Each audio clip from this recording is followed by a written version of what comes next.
So here we are, sitting on... Get out of your shot. No, you're fine.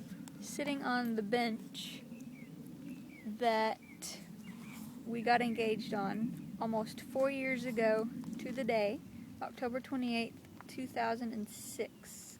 We are at Winfrey Point, which is at White Rock Lake. You can see the lake there. See, nice and pretty.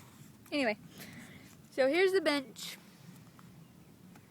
I was completely oblivious to what was happening that day.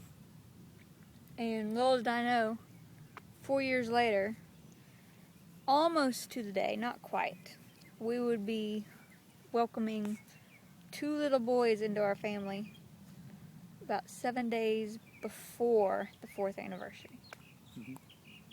What are your thoughts? Where are you? It's cool to be back. It's a little bit warmer today than it was, I think, that morning. It was a little chilly that morning. I think we both had coats on that morning. Yep. And I remember thinking for sure that you were going to be keyed in on something. Because originally what the plan was that day was, Matt and I had kind of scoped this place out earlier in the week. And so you had been in the hospital with surgery, and so I had gotten the ring earlier in the week, and was actually thinking, I was like, I should just propose at the hospital, get this over with. I'm glad he didn't. But so I covered myself by saying, that I had to work that day on that Saturday, and then at the last moment, I think the night before, I was like, hey, I got off on Saturday, so we should go have breakfast or something. And so we went and ate breakfast at Cafe Brazil, and the whole time my stomach was in knots. I was doing all sorts of funny things, and I was like, oh, I'm going to give it away because I'm not eating as quickly or as much as I normally do.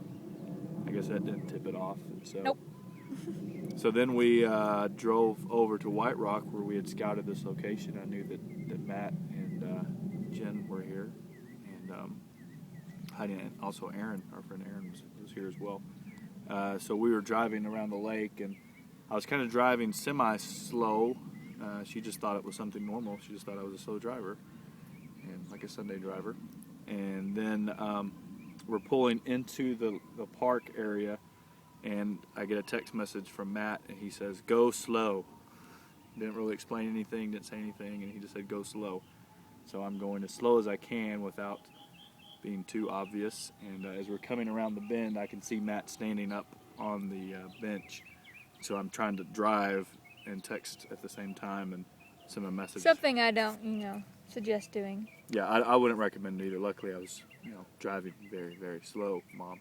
So 5 miles an hour. Yeah.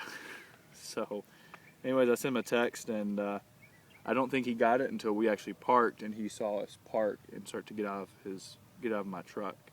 And so he was standing on this bench, and I saw him jump down and take off running so he could hide with video camera.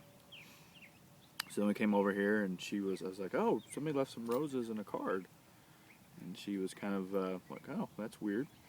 I wonder why they did that. So we sat down, and I said, oh, it's got your name on it. Well, that's odd. She said, oh, that's really weird. I still don't think she had any clue at that point. Nope, not a clue. And so I gave her the card. She started reading it and read through the note that I poured my heart out with, and still didn't click. And I do realize what the note said. I wasn't that high. Well, you didn't have a clue that the note was leading to a proposal. No, I didn't. So, anyway, she proposed, or I proposed, got down on my knee and proposed, and she said yes, and here we are almost 4 years later. Yep. Pretty cool. And I guess that's it.